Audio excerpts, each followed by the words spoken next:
Alright then, boys and girls. Today I'm thinking of doing things a little bit differently to how we normally do it on the channel, in the spirit of education for the newer players who have came to Dawn of War Definitive Edition in recent weeks. For this, just because, you know, everyone needs to know, or everyone would like to know, how to play the game better, and I thought, what better way than to play a couple of auto-match ranked games, take a couple of replays, and then do like a quasi-educational cast while doing them. Talking about things like understanding the map, understanding your faction, and action economy. I think those three things are really good things to get your head around while learning how to play the game. And I've gone for Tau, mainly because Tau, they're not my best faction. I'm doing, or should I say, I'm playing Tau to kind of prove a point, in that you don't really need to be good at the game to get results, which doesn't sound correct, but just give me some time, I'll explain it, and then it all makes sense. You'll quickly find out that my playing skill is not very good, but by the choices that I make through a game, it doesn't matter if you're not necessarily, you know, really quick on the micro or fast on your build orders or anything. You know, good choices are the way forward, in my honest, humble opinion. So yeah, Tau, looking at the map, I know that on, what is this called, Quest Triumph, we've got an opening here, and we've got like a wall here, so the likelihood of being bamboozled around the backside is quite slim. However, the Dark Eldar do have access to some jumping units in the form of Hellions, so I thought that I would go straight for my Tau Commander, which is always a good choice for the Tau, and then jump and run through this way. And look at this. Not even going to bother standing around doing nothing. I'm sending him straight on in to see what we could do, putting pressure on these Mandrakes and keeping them away from the relic. And then I'm looking to see if I can find these tortured slaves. Most of the time, Dark Eldar only go for one tortured slave because he just perks buildings and they self-build, so you only really need one. So I can find him, I can kill him, but I've air moved, so he didn't get very far, sadly. And that's alright, he can jump around and do all that business, and while that's going on, obviously I'm moving around and capturing the bits and bobs across the map as well. Although, Beautiful here has not gone for any Hellions, he's in fact gone straight for the Reaver jet bikes, which is a bit of a problem for me. The Reaver jet bikes do a lot of damage to Tau Fire Warriors, which I do believe at some point I'll have gone for. If I haven't gone for them now, I will go. Oh no, I've gone for them. Oh, that's a rallying point here, which is not the smart place to do it.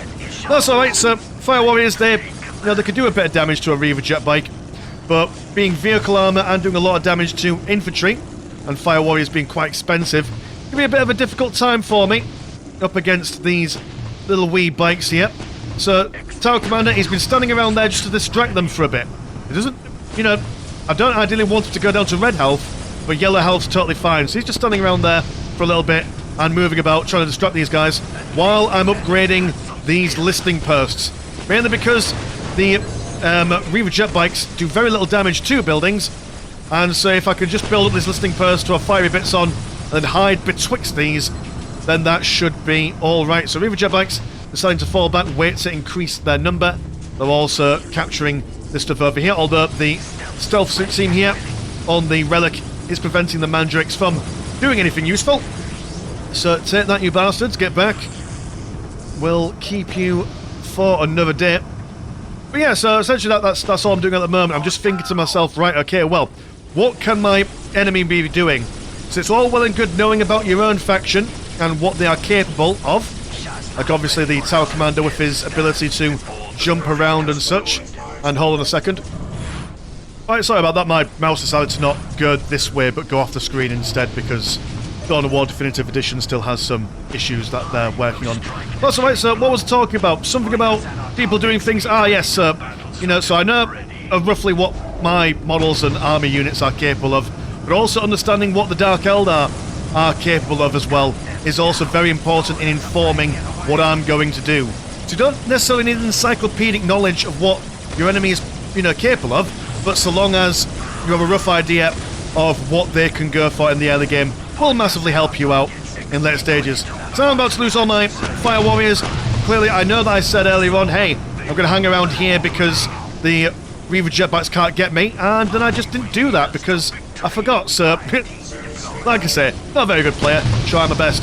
So I've also lost an Earthcast builder as well, which is quite a terrible time for everyone, so we'll just do what we did before. Got a Fire Warrior team in between these places, a That's going to draw these guys closer. So hopefully they'll be under fire from 2 different listening posts. I think I've also lost... Yeah, I've lost the Tower Commander as well, which is a big sad. But yeah, we've just been overrun. There's far too many of them, but we have managed to take down 1 Reaver jet bike. Another one is going to follow as well. We are rebuilding our Tower Commander as well.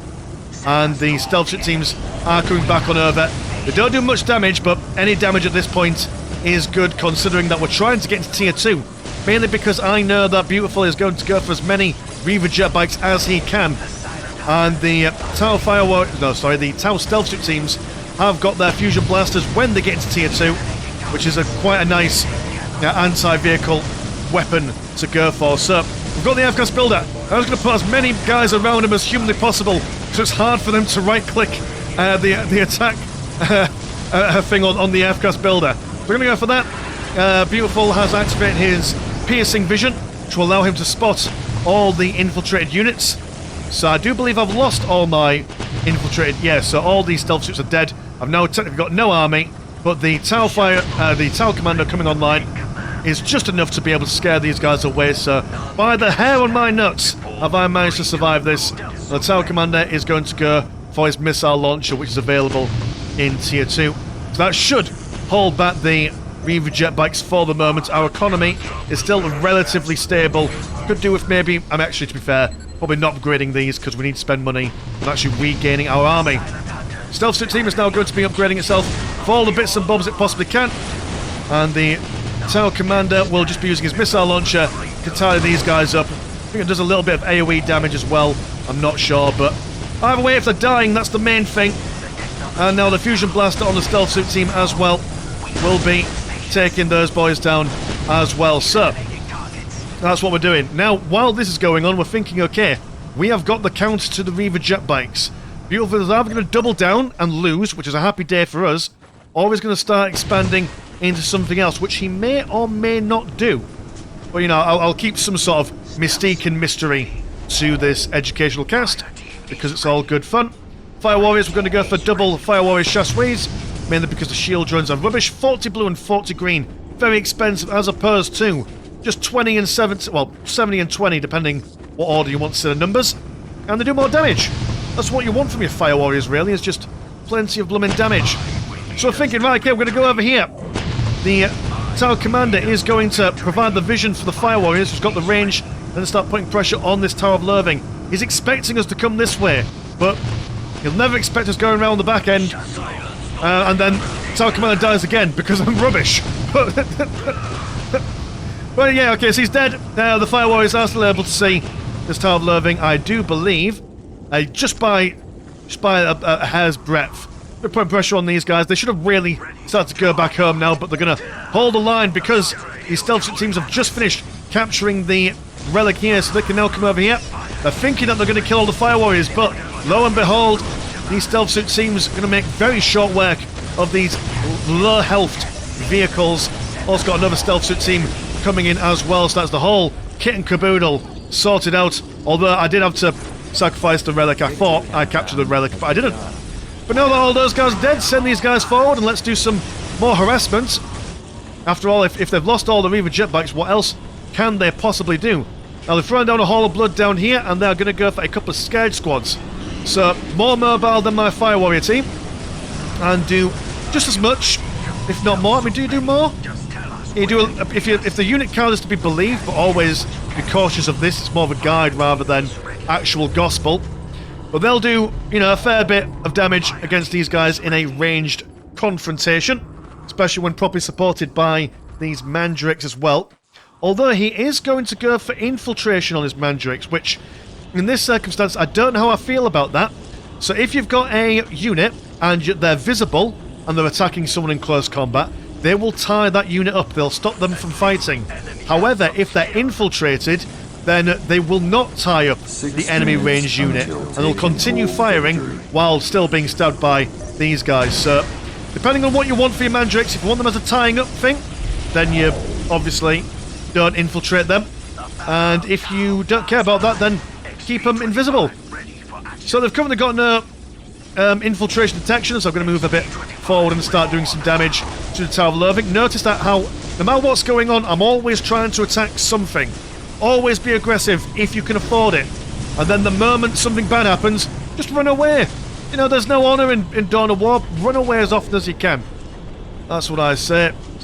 Because then, look, I mean, this piercing vision that the Scourges have access to will allow them to spot these stealth suit teams, drawing them in with the threat of like, oh yeah, you can kill these guys, but actually the Fire Warriors are on the hill, firing on down. I forgot what I was going to say then, but I was doing a thing, lulling them into a false sense of security, before then coming back in for more pressure on the Tower of Loathing. Now, you can get a Homunculus, I do believe, in your current state of things, but now you're just going to go for some more Reaver jet bikes. Using that light cover, that's their advantage, and the Fire Warrior squad on their own are not going to be taking on two Scourges, especially when backed up by a Reaver jet bike. We've killed the Tower of Loathing though, so we turn our attention to the Reaver jet bike, and we nobble him down. It's all good stuff.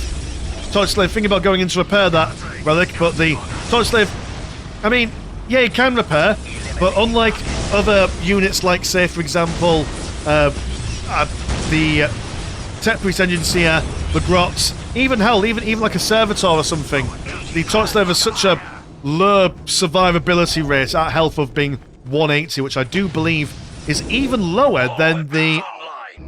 where is my FCAS builder? Yeah, even lower than the FCAS builder. So, not survivable in the slightest. Anyway, we're going to think about coming forward, but there's now just way too many. There's 3 Scourges in the light cover, so where's going to fall back, baby? No point in going into a suicidal charge. May as well just survive. We've got 3 more here, and now they're going to come in for a really big jump. Jumping all over, and then focusing down on one squad, but we're going to do exactly the same, and now because they're outside of their light cover, we're quite confident that we can just stand here and do all the damage all day long. Minding our own business, we will lose a squad of Fire Warriors, and they just very narrowly, if we only had 1 squad of Fire Warriors, that might have gone differently, but because 1 narrowly managed to survive and reinforce itself, we were on top of that. So a really good idea from Beautiful, cutting our retreat path off, because if we wanted to run away, we could run this way, and the Scourge could then jump again, or we could run this way, and we'd have to be fired at on our retreat path. So Beautiful, you know, surrender. Well, he doesn't surrender, but he just leaves. So this is a victory for us. But I mean, the main thing I want to communicate in this game is the. I mean, yeah, okay, we use the information of the map to our own advantage, knowing that we could jump down and not necessarily have to defend this area here. Obviously, upgrading these listening posts because we knew that the Reaver jetbikes were coming through. But mainly, it was all down to the idea of knowing what my faction is capable of and what their faction is capable of. And that basically was the game, even though I lost my Tower Commander like 3 or 4 times, and like I had like really bad positioning. Just that forward knowledge kind of just got me the win there. So there we go, so that was what game number 1. We'll go on to game number 2 out of 3. Alright then, so here we are with game number 2. Now, before I get into the weeds of this game, I do want to say thank you for the support of Blaze Support down here. If you want your armies professionally painted and your piles of plastic shame to be sorted out in a high quality manner, these are the boys and girls to look for. There are links in the description as always, and yeah, cool, nice one. So yeah, so we've got another game on the go, and we are up against the Necrons on the southern side. Now, this map, you'll notice that we're quite close in spawning. We've got this large jungle in betwixt us, and it's quite a long walk to actually get to your opponent. So my thinking is for this game, right, so Necrons are slow. Let's do a little bit of a cheeky fast thing. I'm getting my Tau Commander out as always because he's just a really, really good thing to get. I can't really think of many Tau maps where you play Tau on, or factions that you play against with Tau. They wouldn't really ever go for anything other than your Tau Commander first. Unless, of course, you want to go for double Croots or Vespids straight from the get-go. But I'm quite comfortable with this guy. He can take on the vast majority of things that come towards him. And generally, I mean, I suppose the main thing that I want to say in this game in particular is the idea of having a build order in mind before the game even loads up. So let's say, for example, you're on a loading screen. You see, Necrons, Battle Marshes. Right, okay. I'm going to go for this one specific thing. And I'm just going to go for it, and to hell or leather, whatever happens, I'm just going to go for this one thing. And then, after the 5-minute mark, I'll start switching it up. Let's just really commit to the bit here, and then it just makes your decision making a lot easier. So, got a Tower Commander, and he's gone all the way down here. He's going to jump straight over. Like I said, no messing around. We're just going to run on in and do some damage straight from the get-go. No messing around. Necron Warriors were thinking about coming over here, which would have, you know, fandangled my Stealth Suit team potentially. But now they're going to have to come back on over to do some defensive stuff. So that's the idea. Got quite an early Necron Lord from Greg. And I will also mention here that while obviously the auto-match rank system isn't as ideal at the moment as it should be, sometimes it'll put you against opponents that are similarly skilled in matchups, and sometimes it won't. So, you know, not to, you know, say nasty things to the other players' skills, but just in case as a thing that you are wondering, I've got no idea about the skill level of the opponents here. So yeah, so Tower Commander is going to be a bit of a mischief. But yeah, so with the Necrons being quite slow, that's why I've gone for a Vespid Stingwing strain as opposed to a Fire Warrior squad. Mainly because I want to start hitting them from one side, and then when the Necrons make their really slow walk over here, both of these jumping units can then jump this way, and then we can start doing damage over here. So no matter what side we're attacking, we're not really attacking that side, we're just drawing attention and then moving somewhere else. So we're using the strength of our build order here to, you know, to its maximum effect. Well, I appreciate as well, you know, a lot of other people who do these videos or quasi-tutorial guide videos, they've got scripts, they've got editing. I can't do that. My style is more of a rambly kind of, point and look at things and look at the pretty pictures moving. I'm not smart enough to do a script. Also can't read very well. Not dyslexic, just can't read very well. Yeah, so the Necrons, we couldn't hold them back for very long. And they've now come over and they're starting to bamboozle us over here. But anticipating that we're going to lose this place over here, now we're going to start making headway on this side as well. Necrons, you know, they can't hold both of them, or at least not at the moment, so we're just going to do what we can on either side. And while they're attacking that, we're just going to come in and start, you know, annoying the Builder Scarabs. It might not seem to make the most sense to try and kill the Builder Scarabs, considering that the Necrons have quite a lot of them in the early game, but you want to kill whatever you can, really, from the Necron side, mainly because one of their biggest resources is their production queue in the Necron monolith. If they're building replacement Builder Scarabs, then they're not building more Necron warriors. And if they've got a lack of Builder Scarabs, then their ability to build more plasma generators and also capture and detect infiltrated units also goes quite drastically down, because this Builder Scarab unit is quite a, you know, jack of all trades kind of thing, minus the ability to do any sort of damage. The only problem is, though, is that Builder Scarabs are quite survivable. There's 3 models in there, quite a lot of health, and they're relatively swift, all things considered. So, yeah. Anyway, the Vespid Stingwing strain, they've brought down 2 Necron Warrior squads. They're going to see if they can have a look at anything else, but there's more Necron Warriors over here. So they're going to be bonked on the head and then sent back from whence they came. Necron Lord also going to be coming over as well. So these guys are going to have a bit of a difficult time, and we're losing way more than we should have had. And at the cost of 50 blue and 10 green, as a early game harassment unit, super duper expensive, man. Very expensive. But off the back of that, while the Necrons have been busy trying to defend their base, we have essentially been expanding at home with the plasma generators, got into tier 2, and we are sending forth a Fire Warrior squad. Because again, these guys have chased the Vespids, so we know that we've got a little window of opportunity here. Still a Scarab that runs away. We almost got a squad wipe there, but not quite, which is a sad thing. One thing you'll notice as well is that we've not been upgrading our listening posts necessarily, just because, well, we just want to get as much aggression out as humanly possible. As I think I mentioned in a video a couple of weeks ago, a couple of days ago or something, about how you've got your offensive actions, your defensive actions, and your economic actions, I decided to go for pure aggression here. Making sure that obviously I'm building up listening posts, because I need more money for more men, but not expanding too much into that. But now that we're seeing the Necrons massing in quite a number, I do believe we now start, we're going to build up a couple more plasma generators and a vehicle beacon as well. So now playing into the more economic / defensive side of things as well.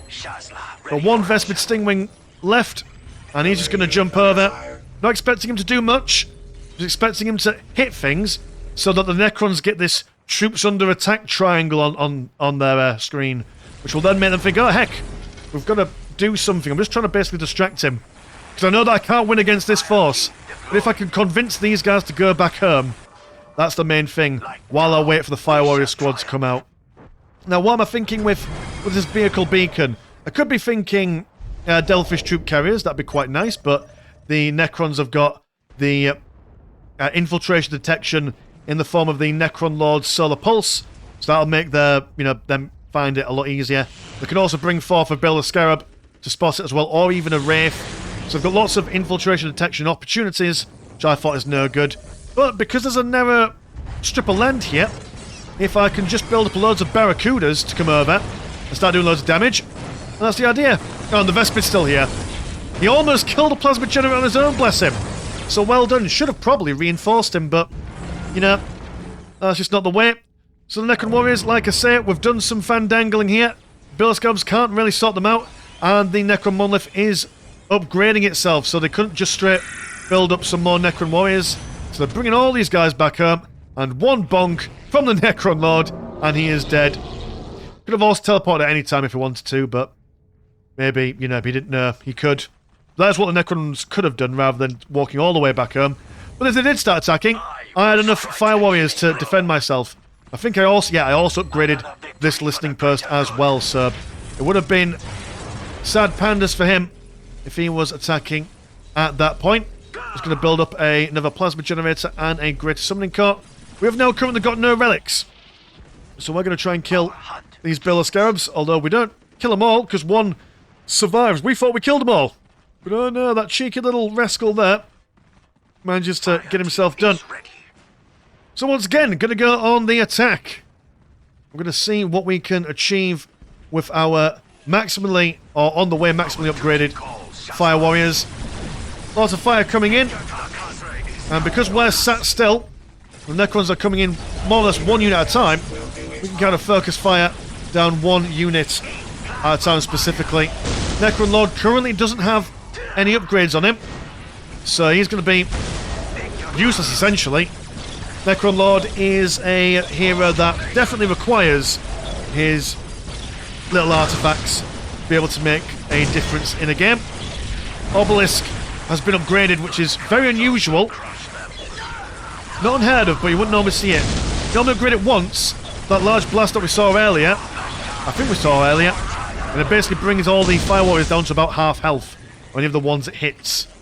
So, you know, it's like not a consistent level of damage, but enough to give you the edge from a Necron perspective. He's defended here, so we're going to fall back because we're assuming that these guys are going to come forward. And like I said, running away is not a problem. Boku now going to come over here and start destroying this obelisk. I've noticed that he's got a lot of Necron warriors, and I'm thinking that, I mean, he's got 20 squad cap, but if I'm able to kill a couple of obelisks, that will bring a squad cap down, which means he's either then got to delete some of his Necron warriors to then build up some anti-vehicle, or, yeah, I mean, that's the idea, essentially. Just force him to make bad choices. This boy's not going to walk all the way over here. We're going to continue blasting things around, and, of course, while the Barracuda's doing its old wicked foul business, the Fire Warrior teams are going to come straight back on over to do their stuff. And my goodness, my gracious, that Barracuda is just stupidly loud no matter where you are on the map. Here's over here. I'm going to kill that obelisk. We'll try and rebuild the obelisk over this side as well. Here comes some immortals as well. Always the choice to make. I'm trying to outrange this firing obelisk here. Normally a Fire Warrior squad can outrange a fair few of the listening posts of the enemy, but apparently not the obelisk. So there we go. Oh, we're coming in, and as I say, we're all sat together all in one big pile, so we're able to focus fire one unit down at a time, whereas the Necrons, in theory, they've got a potential the same level of firepower as me, because they're all conga lining down, essentially. We're able to pick them off one by one. Necron Lord could do a teleporting right in the middle and throwing down a Solar Pulse, but no Solar Pulse is to be seen, I'm afraid. And Greg says GG. is that we apparently engage in close combat for whatever reason. And then that is that. So another case of me thinking, right, let's have a look at the map. Let's have a look at the enemy. Let's see what we can do. And, you know, attacking from one side to another just so happened to be the ticket for this game. So there we go. So moving on to the third and final game for us. Alright then, so here we are in game number 3. Still playing as Tau on the left hand side, and we are up against the Orks on the right hand side of Outer Reaches. Once again, my build order and my actions are determined not only by the faction we're up against, but also the map that we are on. But I want to spend more time in this game, I think, talking about action economy and things that we can do to make the game a little bit stressful, or a little bit less stressful, should I say, in the grand scheme of things. You'll notice, oh look, a little, oh, what they call those, little bears in Final Fantasy with the red balls on top of their head. A little red ball, that's a rallying point that I've set up from the HQ. Ideally, you build something up, you right-click something, and it'll automatically go towards it. That saves you a little bit of effort. You could do so, same with your barracks and your other production buildings. If you click on it, and then right-click somewhere else, anything you build automatically goes over there. We're also doing a thing where once we send someone to capture something, we then shift and right-click for them to capture something else. So that way, the moment they finished it, they're going to go off and do their own thing as well. So I'm not really, you know, micromanaging. I mean, mind you, I am now micromanaging because I'm using jetpacks to make them go a little bit quicker. But, you know, if you're not playing as a Tau, that would work for you. But little things like that basically make the first 2 or 3 minutes of the game a lot less stressful. If you know what I mean. You're not really thinking too much about, oh, I need to move all the builders and all the capping units, each one individually, and, you know, all that. Just set them up on their own little tasks on your own little journey, and then focus on the actual meat and potatoes. We're going to go for Tau Commander again. As I say, always good. Can never really think of a bad situation for him to be in. And the Orks are going about and capturing their stuff. Now, I know that this map is quite a long map, so that's why I'm ignoring the relic for the moment. I'm going to go straight for this place over here, and I'm going to send my secondary stealth suit team over here to then capture the relic. I've also thought that I'm going to go for Vespids again, mainly because the distance between our bases is quite small. I want to see if I can, you know, bother the Orks a little bit, but I completely forget as well that the Orks have got lots of guns on their building, and the Vespids aren't exactly the toughest boys, so even most factions would really struggle with this. The Orcs said, nah, get out of my base, and then accidentally jumped them right on top of the big mech. So this is a terrible situation for me. I've also done this for another reason as well. I thought to myself, well, because it's a long map, we either need to defend up here or down in the middle here. So having some fast maneuverability to counteract any Orc movements is the way forward. Yes, we're going to fall back. This was like the worst idea for me. We've even been chased around by Grots, the most bravest Grots you've ever did seen. So that's all right. Now, we haven't done it yet, but we will do it soon. But one thing that I've done to save myself on my action economy and making sure that I don't have to click as much as I need to is that at some point soon, you'll be seeing me place these guys in the hold your ground stance. That way we don't end up having units run off into battle and then getting caught into less than ideal situations. It means that they're able to fight, and if your enemy runs away, you don't need to call them back. So it just saves you another little bit of micromanaging to deal with. You see, if we had these guys on stand your ground now, they would have jumped, stayed in the heavy cover, and done some shooting with these guys, as opposed to charging straight towards the big mech. But such is the way of things. Fish listing post, and we're now being bashed by the sluggers. We will attempt to come in and do some defending here. Tau Commander is going to stand well away from these guys, to, you know, just to make sure that we can do some firing while these guys try and distract the Orcs for as long as humanly possible. That won't last for long. Big Mech jumps on and he wants to give us the old slap around the cheeks, and he does manage to get a couple of slaps. Stealth team will fire at him, but won't do much damage because obviously these guys do next to 0 damage unless you go for their upgrades later on in the game. So it's time to go for Tau Fire Warriors. Can't go wrong with them, really. The Orcs have gone for a quite sizable amount of Slugger Boys. 2 different squads of Sluggers. Big Mech put his teleports down, so it's not too scary. And a squad of Shooter Boys. I know they're up here. And so I'm going to decide to go somewhere else. Contested strategic points in the middle, always a good thing to go for. And if you know the enemy's strong in one place, and you can't take him on, Well, just go somewhere else then. We're going to hide around here for defensive stuff, while these guys go off and do their own thing when, I think I'm waiting for them to reinforce themselves before they go about and do anything else. So yes, we'll go on defense here. Don't need to worry about that. I'm going to wait for this little troops being attacked thing, or you know, the tower commander to maybe mention something. So I can forget about that for now.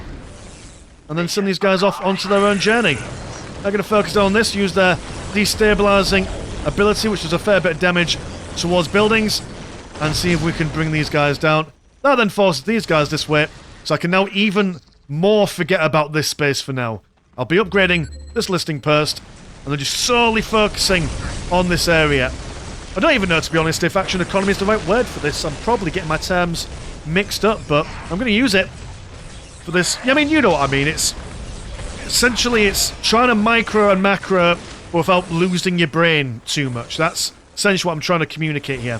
So yes, we killed that, and now it's going to carry on. It's going to carry on our reign of terror. I'm not expecting to kill this, but these guys are going to walk all the way here. I know it's going to take them about 20 seconds, so I can look away and start moving and doing other stuff, start killing things. I count to 10 in my head, and when that second is up, I then come over. I mean, they're dead. The countdown was too long. Should have been 5 seconds, but the idea was there, boys and girls. Like I say, I'm not a good player. I have the right ideas in my head. I just have terrible execution. But I imagine, especially you younger ones that have got more time to actually play video games, you'll be able to get more practice in.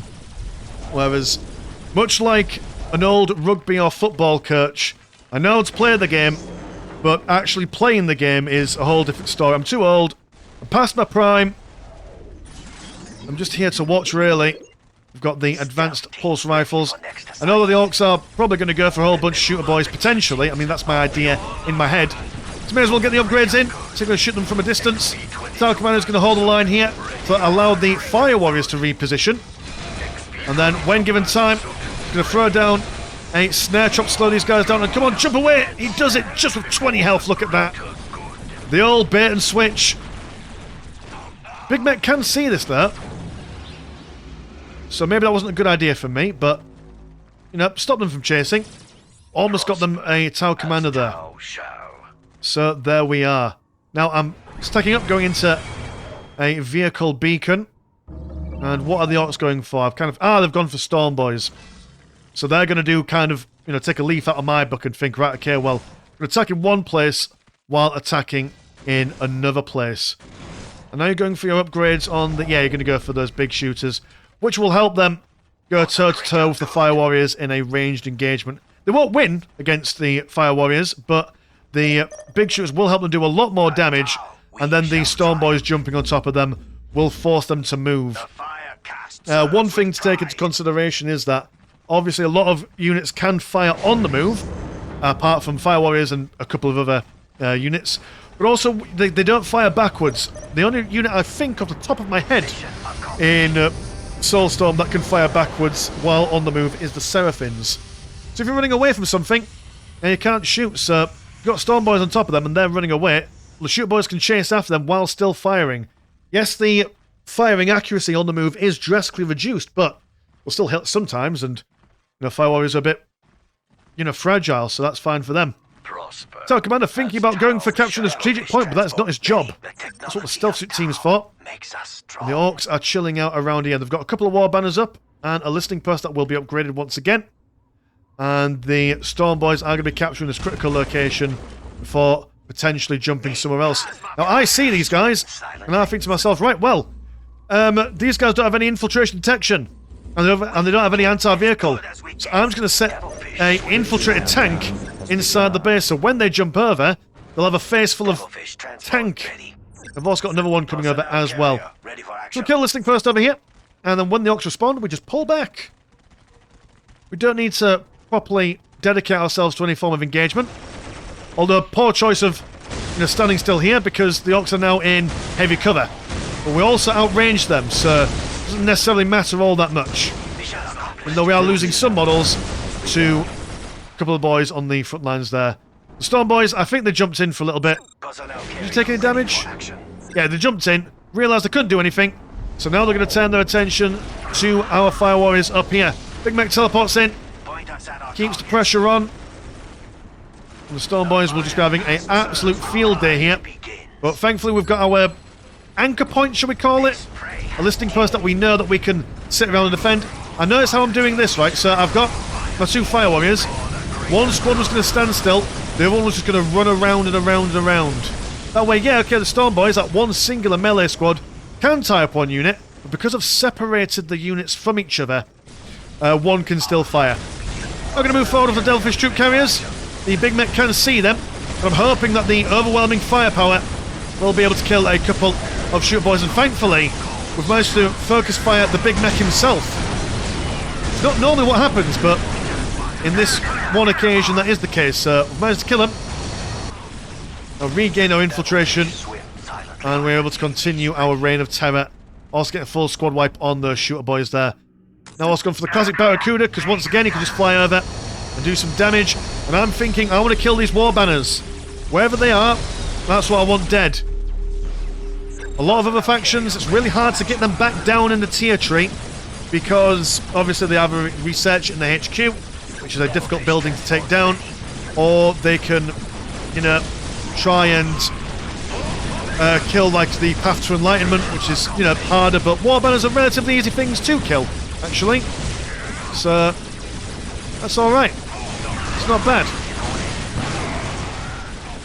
Although we have managed to move them into the pile of guns, so, you know, that's also a thing as well, because I'm busy trying to micro over here. Again, splitting up these 2 range squads so that the singular melee squad can't tie them both up. And they're just running around, minding their own business, having a gay old time. So we've killed that. There's a Nob squad and a Mega Armored Nob squad are firing up over here. Should really get some tank, but there we go. Triple tank busters are on the way. The Grots were attempting to rebuild that, but not quite being able to get on there. But there's still quite a scary amount of chaps. The Nobs are remarkably tanky, and the Mega Armor Nobs doubly so. But we'll just open fire, do the best we can. There's 2 war banners down, which means that the Orks are now effectively back into tier 2.